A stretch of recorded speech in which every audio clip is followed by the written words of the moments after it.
Bonjour et bienvenue dans la saison 2 de Localocratie. Je suis Xavier Marichal.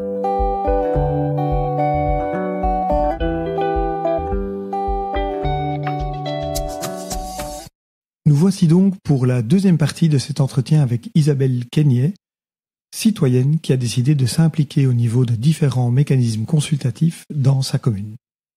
Bonne écoute et on se retrouve après pour quelques enseignements. J'avais envie d'aborder cette autre implication que vous avez prise au niveau communal, qui est donc la commission consultative de l'aménagement du territoire et de la mobilité.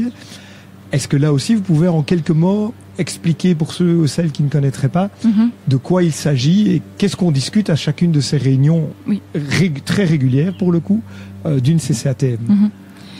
Donc la CCATM, il y a quelques années, elle était juste CCAT. La mobilité s'est rajoutée et c'est important parce que quand j'entends les membres justement de ma CCATM, ils oublient parfois ce M et à la fois ce M, il est très présent dans les discussions et très présent surtout dans les divers. Donc les CCATM, c'est quelque chose qui est prévu dans le Code de développement rural, donc c'est plus institutionnalisé, je dirais. Elle est plus cadrée, elle est constituée d'habitants d'une commune. Et on en a parlé tout à l'heure, elle rend au collège communal des avis consultatifs sur des dossiers. Elle peut être force de proposition.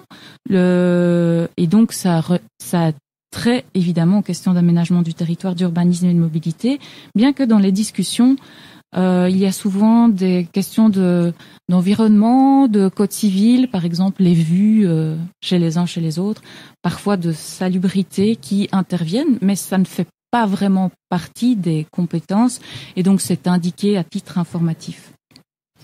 Voilà, ça permet aux habitants d'être vraiment associés aux décisions, en tout cas à la vie urbanistique de la commune. C'est un outil de décentralisation. Toutes les communes ne sont pas n'ont pas une CCATM. Donc ça donne plus de pouvoir à la commune, sinon ce serait le fonctionnaire délégué de la région qui prendrait qui rendrait avis.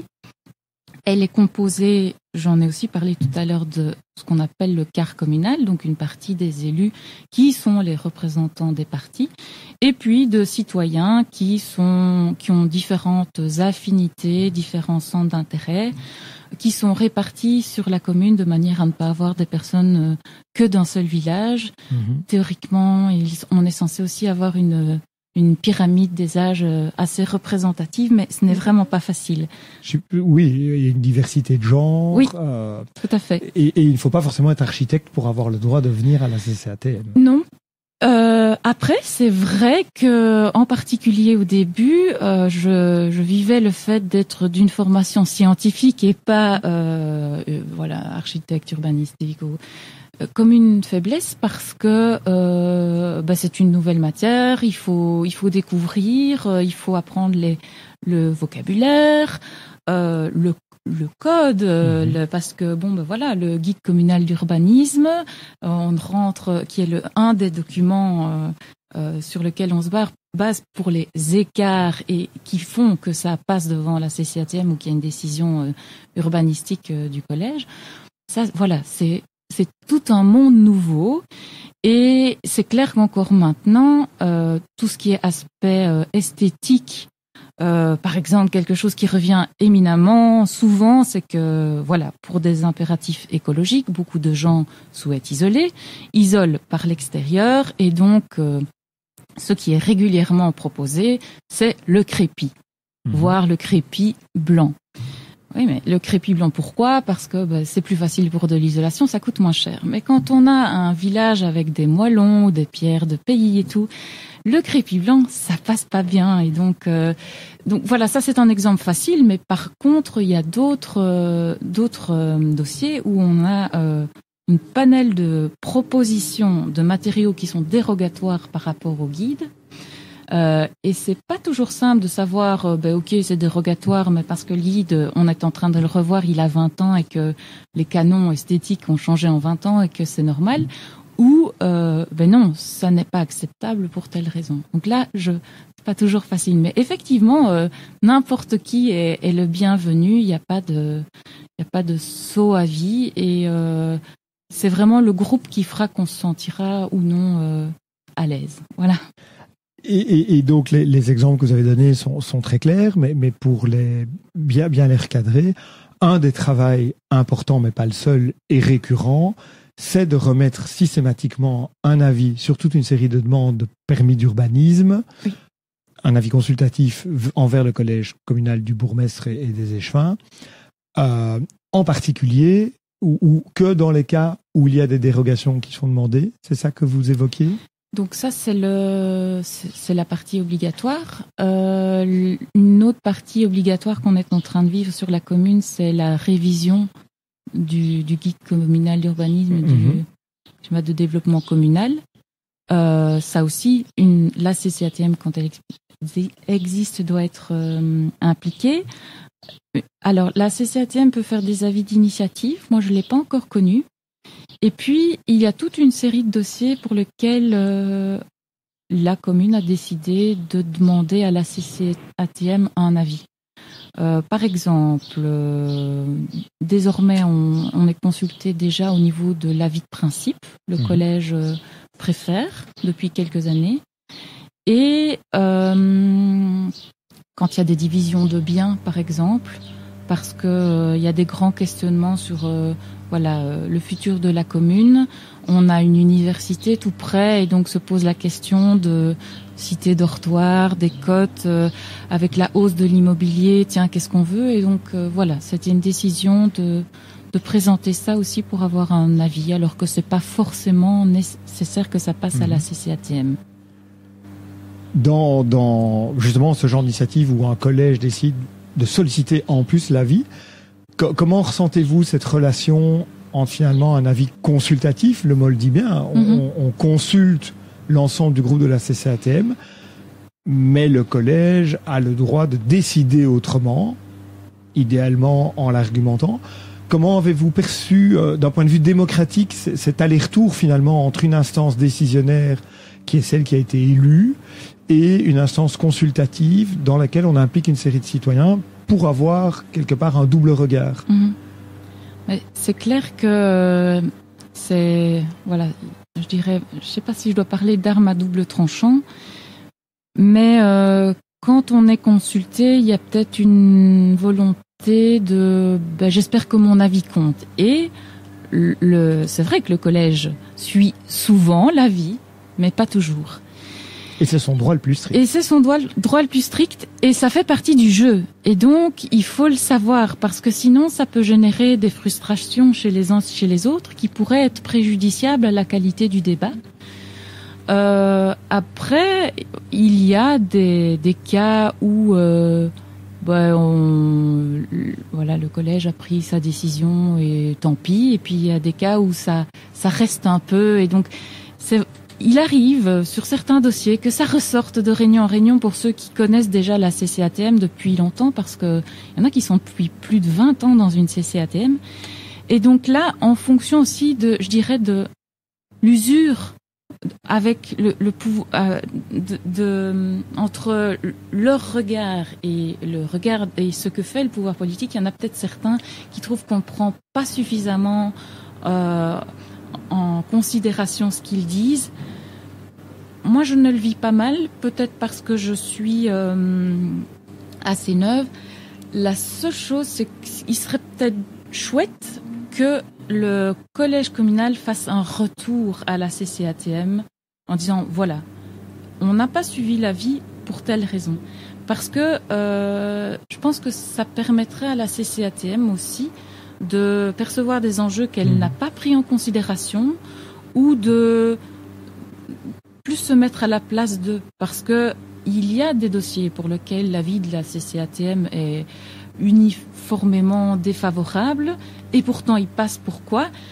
parce qu'il y a un enjeu ceci ou un enjeu cela qui est prégnant pour ceux qui sont aux commandes, et nous, on ne le voit pas forcément, ou bien par exemple, on fait partie de Liège Métropole, il y a donc des enjeux qui arrivent de plus haut, la commune doit en tenir compte, et chaque citoyen n'est pas forcément au courant que si on ne met pas, par exemple, des immeubles à appartements maintenant dans la commune, eh bien, on sera obligé dans 5 ans de le faire selon le schéma d'une structure et que ça va nous échapper totalement. Voilà. Oui, mais ce que vous semblez regretter, c'est le fait que le Code wallon n'ait pas prévu un mécanisme automatique de retour où le collège devrait, ne serait-ce que par quelques phrases, une petite note, expliquer pourquoi il va contre l'avis dominant de la CCATM. Finalement, c'est plutôt à vous d'aller chercher ça auprès de l'Échevin ou de l'Échevin de l'urbanisme si vous voulez une explication complémentaire lorsque vous constatez qu'il y a un écart entre la voie consultative de la CCATM et la décision finale qui est appliquée. Je ne sais pas si c'est un regret que ce soit pas mis tel quel, parce que le mis tel quel, du coup, c'est un devoir, donc c'est vu comme une contrainte, donc c'est vu comme une lourdeur administrative supplémentaire. Mais par contre, dans cette espèce de relation de contribuer chacun avec son rôle dans le vivre ensemble, ça pourrait être utile qu'il y ait un échange sur ce sujet-là. Mais c'est plus de l'ordre de la suggestion que du regret qui me donnerait des aigreurs d'estomac. Dans cette CCATM, vous avez des souvenirs marquants de dossiers vraiment très très compliqués, pas forcément dans la relation avec le collège, mais justement de débats très compliqués parce que des enjeux compliqués entre membres d'une CCATM. Et je parle pas compliqués en termes interpersonnels, mais parce que il y a des sujets où c'est peut-être très difficile d'arriver à se faire chacun son opinion propre, où vous avez l'impression que souvent, suite à une présentation bien apportée, vous avez l'air d'être très satisfait de la qualité du travail de la personne de l'administration qui accompagne systématiquement la CCATM. Les enjeux sont souvent clairs et permettent de se faire une opinion, parce que finalement c'est ça qu'on vous demande chaque fois, c'est d'exprimer une opinion. Alors la personne de l'administration, elle n'intervient pas dans les discussions, elle est juste là pour elle prépare et alors elle répond éventuellement aux questions ou elle rectifie une information qui serait pas correcte dans les présentations des groupes. Il y a des dossiers qui sont éminemment compliqués. On est dans une commune qui a vécu les inondations. Chaque fois qu'on a un projet d'ampleur un peu importante en zone inondable, il y a pas mal de discussions. On est dans une commune rurale, alors chaque fois qu'on est avec un projet assez imposant, avec une étude d'incidence, avec un promoteur immobilier, il y a des discussions. Parce que aussi, comme on est proche chacun de nos quartiers, on a toujours bien un tel qui voudrait qu'on signe une pétition, mais on ne peut pas. On est membre de la CCATM, on doit garder une certaine neutralité. Et du coup, les réunions qui sont prévues dans les études d'incidence, on entend les réclamations et donc aussi là, en fonction de ses compétences professionnelles, de la manière dont le dossier est monté, de son vécu, de son ancrage au territoire, de ce qu'on a entendu sur la commune, oui, ça peut être très très compliqué. Et puis il y a parfois dans la présentation des projets, quand on a l'impression que c'est pas franc du collier, du coup, peut-être y avoir une petite suspicion et on a envie de gratter plus loin, de lire entre les lignes. Et il faut faire attention de ne pas avoir des procès d'intention et voilà. Et puis il y a souvent beaucoup de dossiers, donc j'imagine on ne sait pas non plus consacrer toute une soirée de réunion de la CCATM à un dossier unique, sauf s'il est d'une ampleur extraordinaire qui le justifierait, mais... Ça, c'est sûr qu'il y a des soirs où on termine assez tard. Ah oui. D'où un rôle important pour qu'il y ait eu ce regard externe sur des nombres de dossiers. Si on termine tard, c'est parce qu'il y a quand même encore un grand nombre de dossiers en termes d'urbanisme et d'aménagement du territoire. Oui, et alors on a continué à se réunir pendant la période Covid et pour la petite histoire, il y a eu beaucoup de dossiers en période Covid comme si les architectes étaient chez eux et alors ils ont fait plein de projets. Et donc il y a un moment donné, on a dû augmenter la cadence des réunions parce qu'on n'arrivait plus à faire tous les dossiers. Voilà.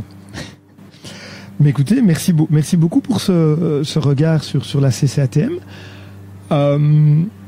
Aux auditoristes qui nous entendent, vous auriez envie de leur dire, allez-y, impliquez-vous dans la CCATM de votre commune, là où elle existe? Oui, je pense que c'est une des façons de s'investir dans la commune qui vaut la peine. Je suis consciente quand même que ça demande un peu de temps. C'est probablement pour ça qu'il y a assez peu de jeunes, que c'est assez peu équitable en termes hommes-femmes. Enfin voilà, la parité n'est pas assurée. Surtout des réunions en soirée. Oui. Et puis voilà, je pense que ça dépend aussi des affinités. Ici, on a quand même pas mal de questions de droit.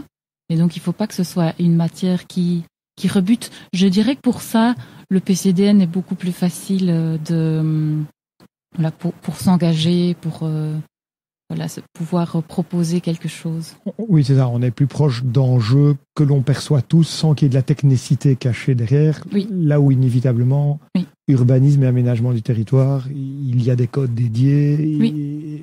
Et il y a tout non seulement un jargon technique, mais un texte législatif dont il faut prendre, mais qu'on parvient à découvrir, j'imagine, au fur et à mesure qu'on s'y implique. Ah oui, on ne commence pas à se farcir le code d'été ou le. On ne nous a pas obligé à la première réunion à digérer le document. Non, c'est sur le tas. Après, si on est curieux, il y a quand même des associations qui proposent peu des grandes lignes du code d'été, qui proposent les grandes lignes du fonctionnement de la CCATM. Il y a des membres de CCATM qui proposent un peu comme une petite grille de lecture pour bien analyser les dossiers.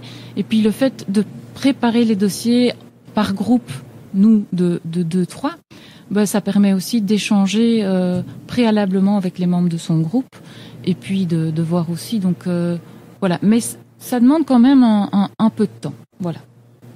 Ok, mais merci beaucoup pour tous ces éclairages. Pour peut-être doucement conclure notre discussion de ce contact-là, mais du contact que vous avez aussi comme citoyenne au niveau communal, est-ce qu'il y a quelque part quelque chose qui vous a particulièrement inspiré, marqué, quelque chose qui vous parle au niveau de la vie d'une commune?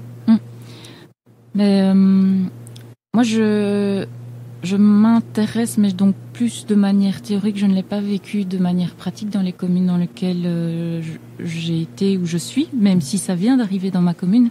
C'est le budget participatif. Donc, ici, cette année-ci, la commune a lancé un budget participatif, mais j'ai plus l'impression que c'est une enveloppe et plus forme appel à projet.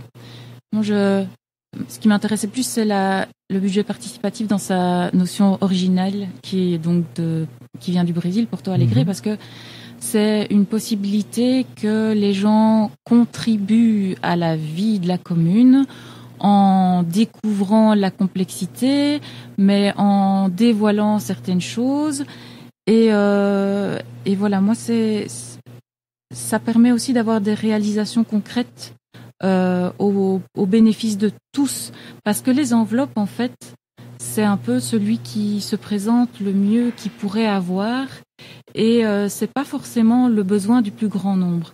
On porte parfois des projets où on pense oui, moi c'est vraiment ça que je veux, et dans la vraie démarche du budget participatif, à un moment donné, les différents projets, ils sont présentés et mis pas en comparaison, mais mis exposé publiquement. Voilà, exactement. Et alors, on se rend compte que par rapport à tel autre projet, tout compte fait, le mien peut-être pas, ou bien on a une idée, mais qui peut être améliorée par quelqu'un d'un autre quartier, ou bien mon idée, elle est centrée sur mon quartier, mais elle ne correspond pas du tout à quelqu'un d'autre. Voilà. Donc, moi, je crois que c'est vraiment un outil qui permet de mieux prendre en considération aussi des personnes qui sont éventuellement oubliées, qui se sont éloignés de la chose politique ou de la chose commune parce que ils ne se sentent pas représentés, ils ne comprennent pas ou bien ils ont une trop grande charge mentale. Ça peut être vraiment très démocratique. Après, il faut que tout le monde joue le jeu et je pense que chacun a un rôle à jouer parce que l'administration peut vraiment poser le cadre, expliquer aux citoyens, ça on peut faire, ça on peut pas faire. Vous savez, ça, il y a les marchés publics et tout.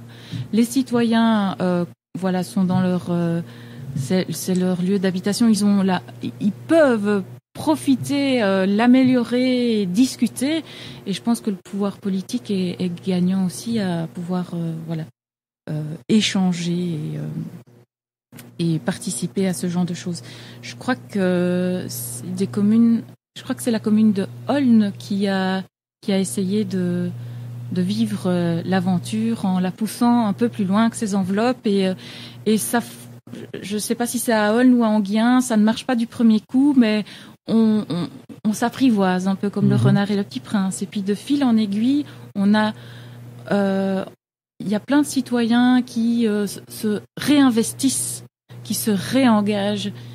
Et ça, je trouve ça intéressant justement pour se vivre ensemble parce que le fait de participer, de dialoguer, de se rencontrer permet de mieux comprendre ce que, le vécu de l'autre, de comprendre parfois qu'on a des biais et de pas forcément être capable de se mettre à la place de l'autre, mais de quitter un peu son individualisme parce qu'on est fort poussé à penser par soi-même, à se développer soi-même pour une vie en société qui nécessite inévitablement de faire des concessions, des rapprochements avec les autres. Voilà. Oui, et je pense qu'il existe aussi des associations qui essayent justement de mettre ce côté participatif en exergue.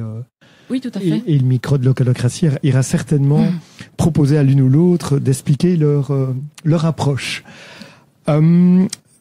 Dernière question. Si je vous donnais une baguette magique pour améliorer quelque chose dans la vie locale, alors c'est peut-être toujours dangereux une baguette magique, mais c'est pour ça qu'elle est virtuelle. Qu'est-ce que vous aimeriez qui change ? Qu'est-ce qui vous semble être un enjeu important aujourd'hui ? Oui. Alors, je ne sais pas si c'est quelque chose que je changerais, mais j'identifie quelque chose qui manque, peut-être. Donc, on a des conseils communaux des enfants jusqu'à 12 ans où ils réfléchissent et où ils peuvent expérimenter la démocratie. Et puis, il n'y a rien pour les adolescents. Or, les adolescents et les jeunes adultes sont allés dans les rues massivement pour le climat. Donc on ne peut pas dire qu'ils sont tous devant leurs jeux vidéo ou désintéressés de tout. Mais qu'est-ce qu'on leur propose ? D'autant plus que c'est une période de la vie où on foisonne l'idée, où on a des révoltes, où on se construit. C'est à ce moment-là aussi peut-être qu'il y a des vocations qui peuvent naître. Et donc je me demandais dans quelle mesure on ne pourrait pas avoir ce conseil communal des adolescents. Parce qu'en plus, ça leur permettrait de pouvoir argumenter leurs idées, de pouvoir se frotter à des gens qui n'ont pas les mêmes convictions, pas les mêmes milieux de vie. Et c'est l'avenir aussi. Et par leurs idées, ils pourraient sans doute bousculer le modèle établi qui ronronne parce que, en fait, je veux pas dire ça péjorativement par rapport aux élus, c'est qu'on est tous le nez dans le guidon. Et qu'on a parfois besoin de se faire un peu déstabiliser par d'autres pour mettre en question ces pratiques et les faire évoluer. Et puis vous pointez vraiment ce trou, on permet de participer jusqu'à 12 ans, et puis il n'y a plus rien, et puis à 18 ans il faut voter, et ça vous tombe un peu dessus. Et donc ça permettrait peut-être aussi de pouvoir débattre de la politique avant ce premier vote qui est quand même un moment, je pense, important si on le prend à cœur et si on se sent investi de cet engagement. Et donc je pense que pour l'avenir, ce serait bien. Écoutez, merci pour cette réflexion et ce questionnement, et merci beaucoup pour toutes les explications avant et le témoignage de cet engagement que vous avez pris. très réfléchi, mais de vous impliquer au niveau local dans et un plan communal de développement de la nature et une commission consultative d'aménagement du territoire. Avec plaisir. Merci beaucoup. Au revoir.